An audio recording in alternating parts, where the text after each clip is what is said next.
Welcome back guys. तो आज मैं डीमन स्लेयर सीजन 4 का एपिसोड 1 हिंदी में एक्सप्लेन करने जा रहा हूँ। तो चलो इस वीडियो को बिना किसी देरी के शुरू करते हैं।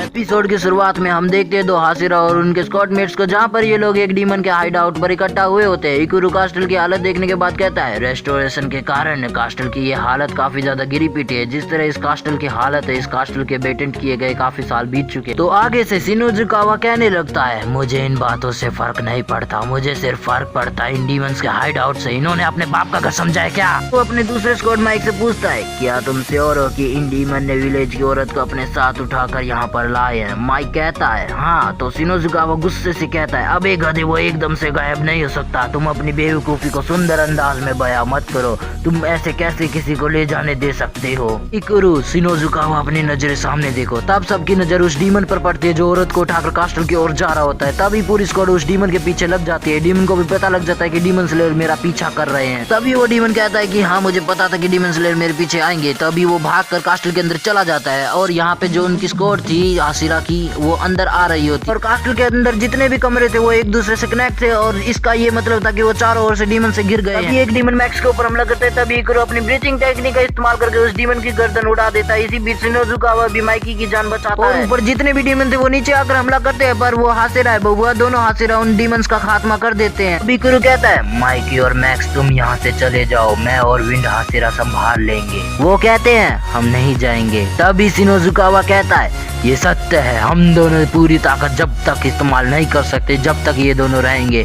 और इसमें तुम्हारा ही फायदा है। तो वो वहाँ से चले जाते हैं। तभी इकुरू कहता है शिनोजुकावा यहाँ कुछ तो गड़बड़ है। शिनोजुकावा कहता है एक जगह पर इतने सारे डीमन कैसे इकट्ठा हो सकते हैं? इसी बीच उसी औरत की आवाज आती है जो कि ऊपर वाले फ्लोर से आ रही होती है। तभी शिनोजुकावा जंप करता है और तब वो देखता है इतने सारे डीमन हमारा वेट कर रहे थे। विंड ब्रीथिंग सेकंड फॉर्म उन सारे डीमनों की गर्दन उड़ाता जा रहा था, पर और डीमन आ जाते हैं। फिर शिनोजुकावा के पीछे से इकुरू सरपेंट हासिरा आता है, फिर फाल करके अपने स्वॉर्ड को स्नेक में बदल लेता है और स्नेक सभी डीमंस की गर्दन को उड़ाता है। तभी हम उसी डीमन को देखते हैं जो औरत को उठाकर भाग रहा था। वो कहता है कि ये दोनों काफी ज्यादा ही पावरफुल है और ये कहीं दोनों हासिरा तो नहीं है। पीछे से शिनोजुकावा बोलता है ओए आखिर कब तक औरत को लेकर भागता जाएगा? और डीमन हमला करते हैं, पर शिनोजुकावा उन्हें काटता जाता है और अब भी ये कास्टल के टॉप पर पहुंच गए थे और अब भी उनका सामना डीमन की सेना से ही है। दोनों हासिरा कहते हैं इतने सारे डीमन एक ही जगह इकट्ठा कैसे हो सकते? तभी इकुरू कहता है शिनोजुकावा तुम आगे जाओ, उस औरत को बचाओ, मैं इन सारे डीमन को देखता हूँ।